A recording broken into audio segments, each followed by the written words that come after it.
ከምርሽ ነው እንደዛ አለ? አዎ። ይሄ እኮ ችግር እንዲፈጥር ሊያደርግ ይችላል። ማለቴ እኔንም አታጫውቱኝ? ኤቢ ዝም ብሎ እኮ ወሬ እያወራ ነው። ዳግሽ ካክል እየተሰማኝ ነው። ኤቢ አንዴ ልቀፍሽ። ዳጣና ኤቢ ታረቁ። በጣም ደስ በሚል ሁኔታ ዳጣና ኤቢ ማለት ነው አሁን ላይ ታርቀው ተቃቅፈዋልም።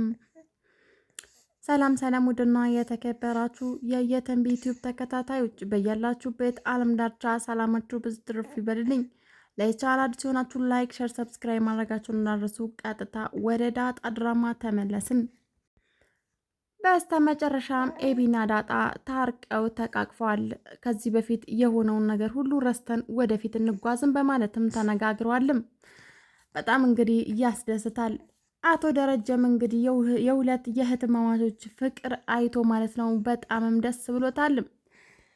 እስከ ዛሬ ድረስ ምንም ያህል ብትጣሉ ምንም ያህል ብትነቋቆሩ ዛሬ ላይ ግን ተመልሳችሁ አንድ ላይ ሆናችሁልኛልም በማለት ጋሽ ደረጀ ተናግሯልም።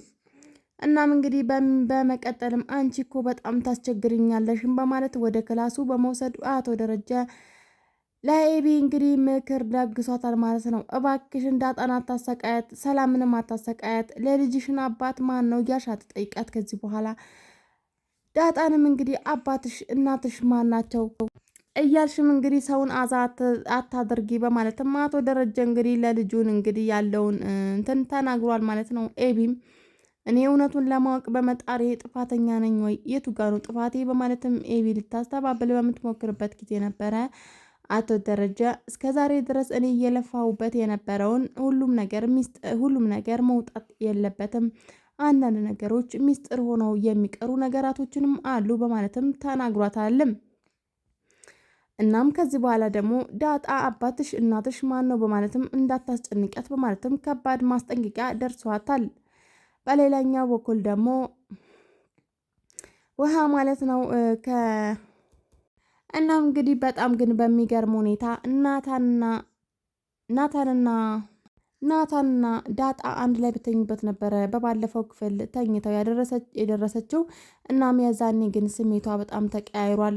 ምንም ያክል ለእስር ቤት ልትገባ ስትል ማለት ነው እኔ እናንተ ከዚህ በኋላ አብረን መሆን አንችልም፣ ምክንያቱም እኔን እንደማትወደኝ አውቃለሁ፣ ግን እኔ በጣም እንደምወደህ እባክህ ተረዳኝ በማለትም ኤቢ ለናታን ተናግረዋለችም።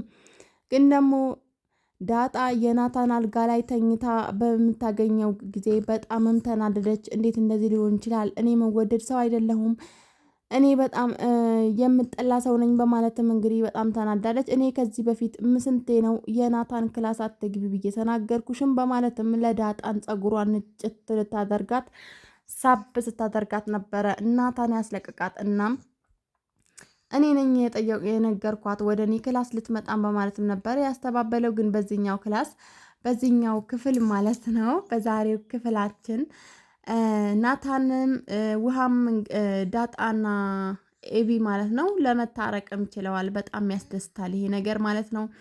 ምክንያቱም ናታን ዛሬ ላይ በቃ ከዳጣ ጋር ቆንጆ ክፍለ ጊዜ ቆንጆ ጊዜ አሳልፉ።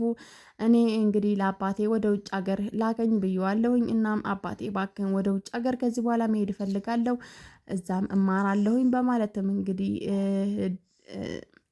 ኤቢ ተናግራለች። አባቷም እንዴት ወሰንሽ? ለምን አሁን ለመሄድ ፈለግሽ? በማለትም እንግዲህ አባቷ በሚጠይቃት ጊዜ ነበረ በቃ እኔ ከዚህ በኋላ እዚህ መኖር አልፈልግም፣ እዛ ይሻለኛል፣ ለትምህርቴም ለጭንቅላቴም እዛ ይሻለኛል በማለትም ኤቢ ከባድ ውሳኔ ወስናለች። ግን ደግሞ ከሁሉም ሰው ጋር በፍቅር በሰላም እያሳለፈች ትገኛለች። ዛሬ በጣም ደስ ይላል። የኤቢ መለወጥ ደስ ያላችሁ እንግዲህ በላይክ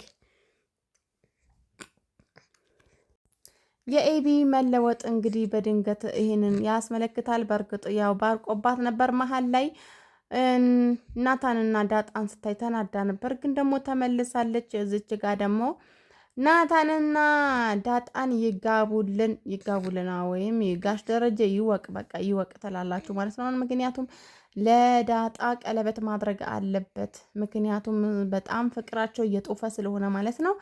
እናም እንግዲህ ኤቢ ቀጥታውን ወደ ውጭ ሀገር ልትላክ ነው። አቶ ደረጀም ደስ ብሎታል። ከዚህ በኋላ ሰላም እንኳን ብትመጣ ማንንም ሰው አይነግርብኝም፣ ሰላም ሆኜ እኖራለሁኝ በማለትም ያው ሰላም ወይንም ደግሞ ዳጣ የሁለቱ ሚስጥር ካላወጡ ከዚህ በኋላ ማንም ይፈተፍት የለም፣ ወይዘሮ ማርታ አትነቃብኝም በማለት አቶ ደረጀ እንግዲህ ያው ኤቢ ከሄደች ከዚህ በኋላ የሚጠረጥረው ሰውዬ እንደሌለ እርግጠኛ ነው። እናም በቃ ከዚህ በኋላ እኔ ፈታ ብዬ ያው ሰላም እንኳን ልምጣ ብላ ብታስቸግረኝ ብትመጣ በሰላማዊ ኑሮ እንኖራለን በማለትም ጋሽ ደረጀ ያስብና ለኤቢ ትኬት ለመቁረጥ ይወሰናል ማለት ነው። ምክንያቱም ግዴታ ትኬት ለመቁረጥ አለበት ማለት ነው፣ ለመሄድ ማለት ነው እንድትሄድ። ምክንያቱም እስከ ዛሬ ድረስ ጋሽ ደረጀ ቤት በጣም ብዙ ነገራቶችን ተፈጥረዋል፣ ብዙ ነገር ተፈጥረዋል። ምክንያቱም በሰላም ጉዳይ ሰላምና ባይዞይ ጋሽ ደረጀ አሁን ላይ ምንም አይነት ግንኙነት የላቸውም። ጋሽ ደረጀ ልጁንም ማየት አልፈልግም፣ ልጁ ያምራል ግን ያለ እንግዲህ መጠያየቅ ይጠይቃል። ማን መጠያየቅ አብዝቷል። ግን ደግሞ በፍጹም ከዚህ በኋላ ሰላም ማጠገብ አልደርስም ብሏል። ሰላም ግን ልጄን ይዤ ወደዚህ ቤት ካልመጣሁኝ በማለትም እንግዲህ እያስጨነቀችው ነው። ትደውልለታለች፣ ሚሴ ትጽፍለታለች። ለወይዘሮ ማርታ ደግሞ እንግዲህ የሰላም ደካማ ጎን ናት። ምክንያቱም ወይዘሮ ማርታ ለሰላም በጣም ደካማ ጎን ናት። ምክንያቱም ሰላም ወይዘሮ ማርታ የሆነ ነገር ከጠየቀቻት ምንም ነገር አትልም ማለት ነው። እና እሺ ነው በቃ።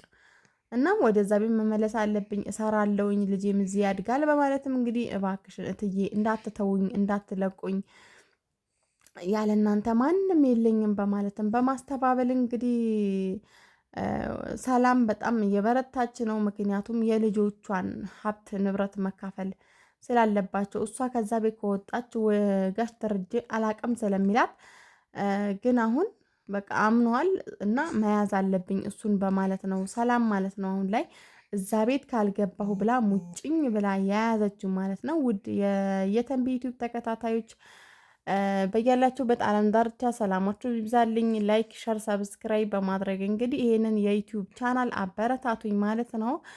እናም ቀጣይ ክፍል ይዘንላችሁ እንመጣለን። እስከዛው ድረስ ሀሳብ አስተያየት ካላችሁ ኮሜንት ላይ አስቀምጡልን። ይሄንን ድራማ ደግሞ በትረካ መልክ ማለት ነው ይቅረብልን የምትሉ ኮሜንት ላይ አስቀምጡልኝ ማለት ነው። ብዙ ጊዜ ያው ስፈተፍት ማለት ነው ትፈጥኛለች ስላላችሁኝ ነው ዛሬ እንግዲህ በወሬ መልክ ያመጣውላችሁ። እናም በትረካ መልክ ይቅረብልን የምትሉ እንግዲህ በላይክ እና ኮሜንት ላይ አስቀምጡልኝ። ውድ ተመልካቾቼ ለምታበረታቱኝና ለምትወዱኝ በጣም ክብር አለኝ። ቸር ቆዩልኝ።